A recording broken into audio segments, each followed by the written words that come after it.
gonna be making is a little bit of quiche or frittata. I mean, it's the same thing, but this is called a frittata.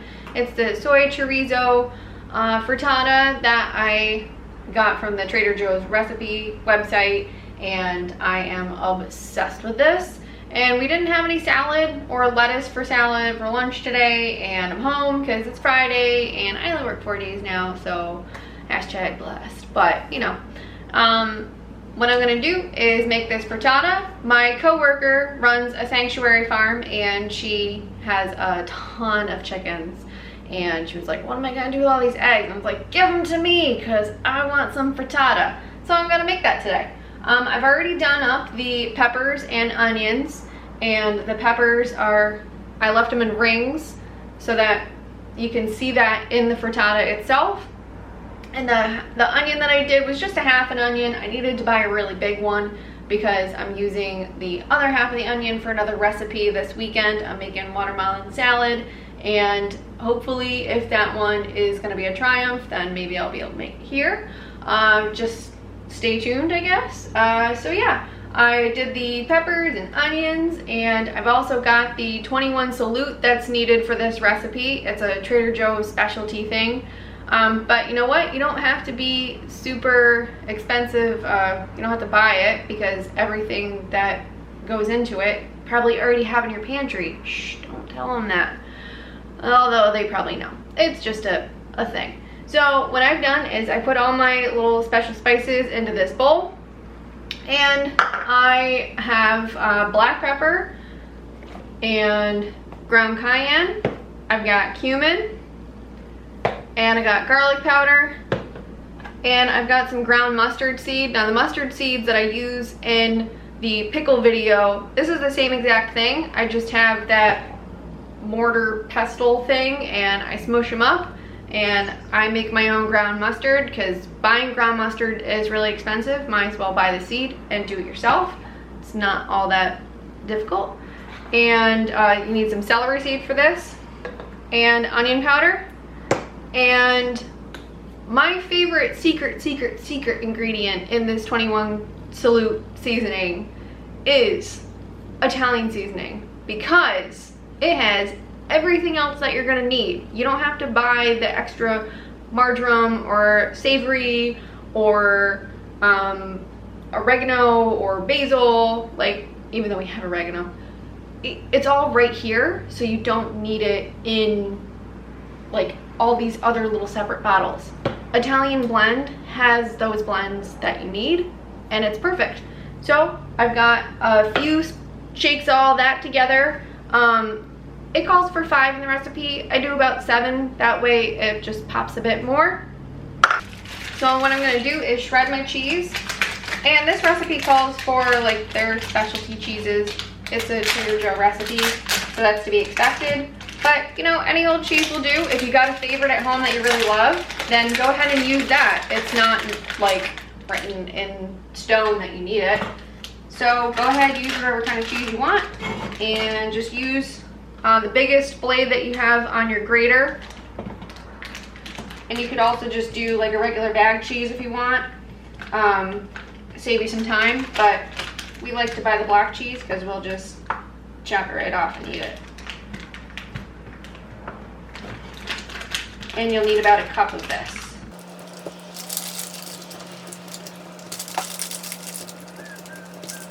So we've got our cheese shredded. We got about a cup. It's a little bit overflowing, but you know, it's cheese. Who doesn't love cheese? So we're gonna go ahead and crack our dozen eggs. And it doesn't have to be perfect one-handed stunt. And you want to take your time on it a little bit because you don't want shells after cracking a full dozen, because nobody wants to be digging out shells after that.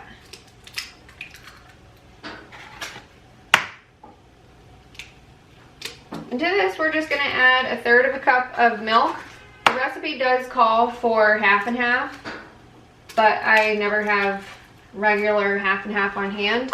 And I find that milk does perfectly fine for this recipe. So even soy milk or almond milk, I've used both in the past. Either one of those is perfectly fine. So just 1/3 of a cup that we'll add, and then we'll put in the, ooh, did I speak too soon? No, that's not show. My imagination. And we'll add the seasoning to the eggs as well, because you want to season your eggs so that the flavor goes throughout. Now, when I make omelets, I season the eggs and the vegetables both, but the eggs I just do salt and pepper, and I leave the seasoning to the vegetables, like thyme and rosemary. But you can do it however you'd like. This is just how this particular recipe calls for it. There we are. We got our full dozen. Made a little bit of a mess, but that's all right. Go ahead and mix these up. I prefer to use a fork for this because I feel that it breaks up the yolks a lot better than a whisk. Now, if you have a metal whisk at home, that might do the trick a bit better, and it's probably because I was accustomed to using a wire whisk in the restaurant. So that's why I prefer using a fork now for this application. And we'll go ahead and add our milk.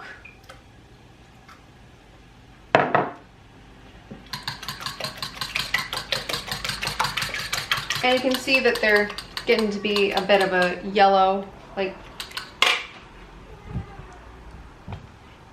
yellowy color, the lighter shade, kind of like a buttercream. And then we'll add 3/4 of this heaping cup of cheese.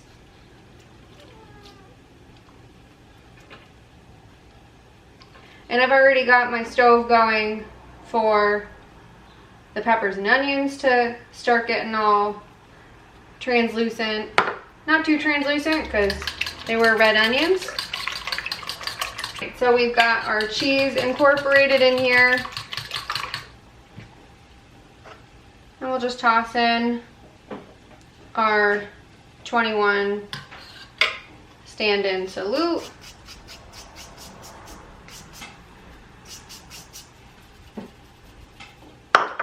And I find that putting my seasonings like that into a separate bowl before adding them makes it a little bit easier, instead of trying to remember how many shakes did I have while I'm doing all this other stuff and running around.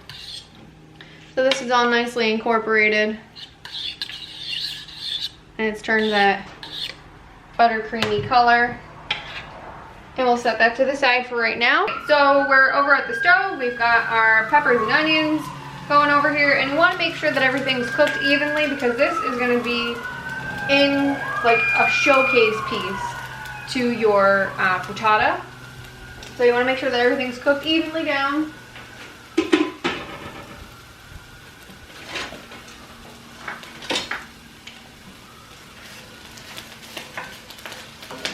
And slicing the pepper rings to be as thick as they are, that'll make it a little bit easier that they're not going to break down.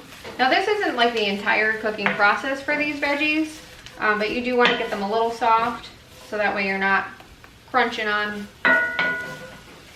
them real hard in your frittata. But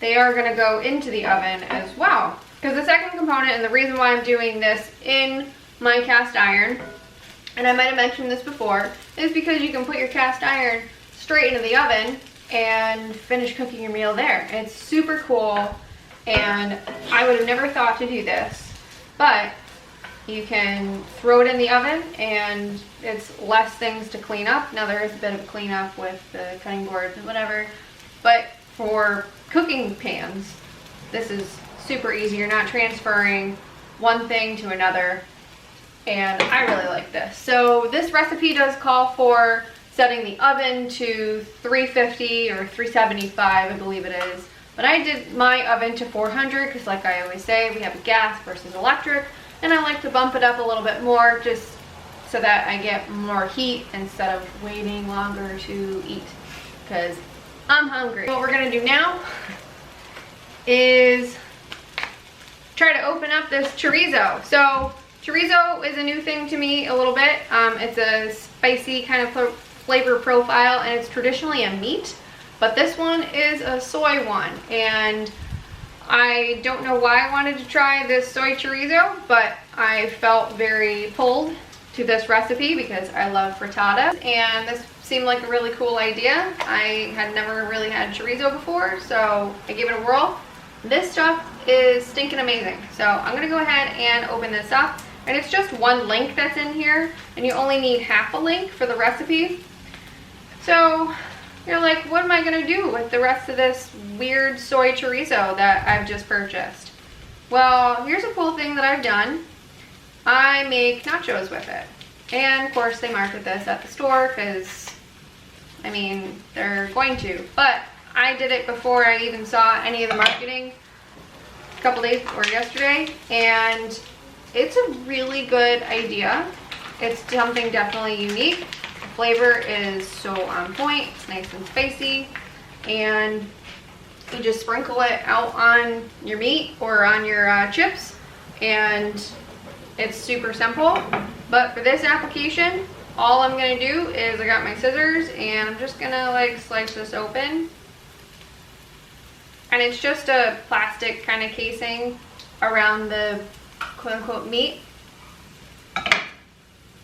And I think the way that I've done this in the past was super messy and super time consuming. I'm gonna start by opening up my casing like this on the side. Now if you have like regular sausage that you want to use for a sauce or something, you can also break casing that way on a sausage link. And I would not recommend eating the casing on this because, like I said, it's plastic. And for anything that you're going to use this chorizo for, always take the casing off. So we're just going to peel it right off. And you got a link of chorizo. That was way easier than I've done in the past because I usually just try to squeeze it out of there like a weirdo. So I'm just going to warm up the chorizo in here. And we've got a half bag of spinach chilling over there on the side. I'm going to go ahead and add him too.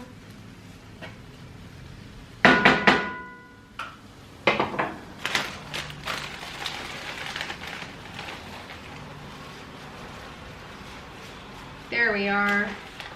And I think what I'm going to do is add that lid back, let the spinach steam some with the vegetables.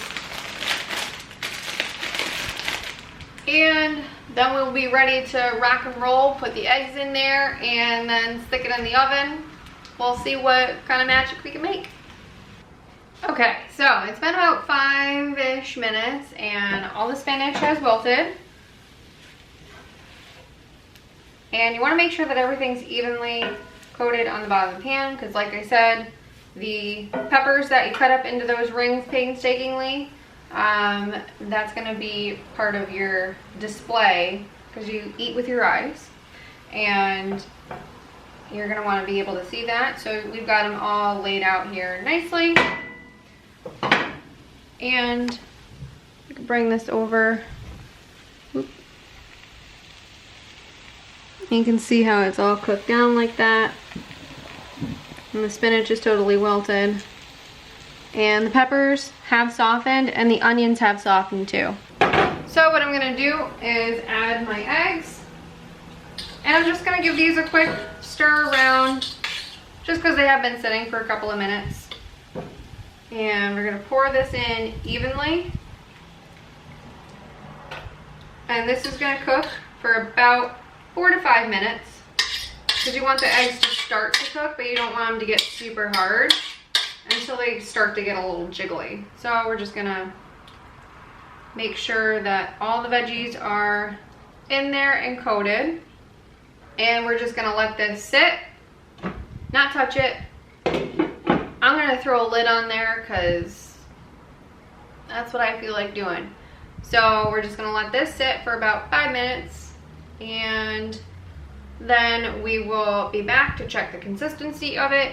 It's gonna be a little jiggly, a little solid, and then we'll just stick it into the oven, and it'll come out with more cheese on top, and because you know you got the rest of the 1/4 cup of cheese, and then we'll feast. The 5 minutes is up, a little bit over, but you know, it's okay. So that was the perfect amount of time for me to be able to clean up my kitchen, and I've checked the eggs. They are starting to solidify a little bit. That's mostly in the center of heat where the burner is. And what I'm gonna do is just open on up the oven, and watching it in real time. We're just gonna chunk this in. There we are. So about 16 minutes. 16 to 18 minutes. You don't want to overcook it because then it will be disgusting. So you're gonna want to check it at about 15 to 16 minutes. You're looking for a custardy kind of consistency. If you've ever had like a custard cream pie, banana, chocolate custard or something, you want it to be jiggly but not like way too jiggly, just like enough to know that everything is done. So wait, one thing, I did forget the cheese to go on top. How dare I? And you don't have to cook this on the top rack. I just prefer to do that because that's what I do. And my cheese is a little clumpy there because it's been hanging out. But we know that I mean female. Alright, so spent a few minutes talking there. So I'll be back in like maybe 10-ish minutes. I'll check it just to make sure, and then we'll be ready to finally feast because I'm hungry. Dance break. Okay, so it's been about 10 minutes. I'm gonna take this out and check it just to make sure.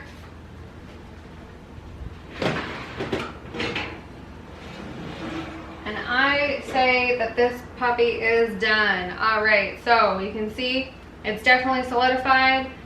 A little crispy around the edges, that's totally fine. And it's still got a little bit of a jiggly consistency.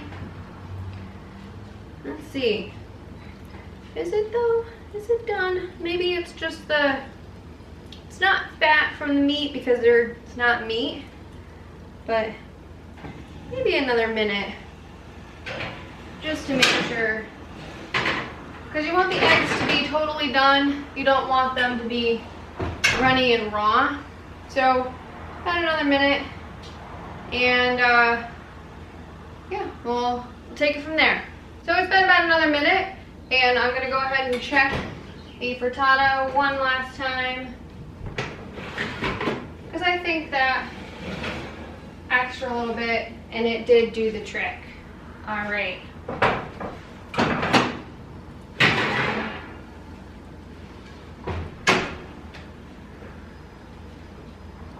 So what you're looking for is nice, soft, pillowy bits that have baked up. And what I saw earlier in the previous clip was that the egg still looked a little too runny and raw for my liking down at the bottom there. And that's kind of cleared up now. So this is what we're aiming for. It's not gonna like brown up anything too bad. And I am so hungry and ready to eat this. I'm super excited. I've been thinking about it for a few days now. And let's eat. All right, so we're gonna eat, and I've called in some reinforcements. So, all right. It's really good.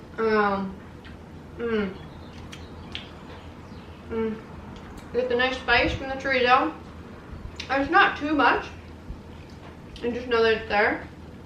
And honestly, not having that genuine 21 Salute seasoning. It doesn't really make a difference, at least that I noticed, because we haven't had it before. But you get all the basics. You got the marjoram, you got the garlic and the pepper in that. It's so good. You get all the added veggies with the spinach. You're getting all the iron and fiber. And I'm just gonna go ahead and devour this whole thing. I had to prove that I was not gonna be the only person eating this because I make a whole frittata. Of course I could eat it myself, but of course I'm gonna share it. I'm not that mean. So I hope you really enjoyed this video, and I hope y'all try this dish because it's one of my favorites. So like, subscribe, share, and ring the bell for notifications, and we'll see you next time.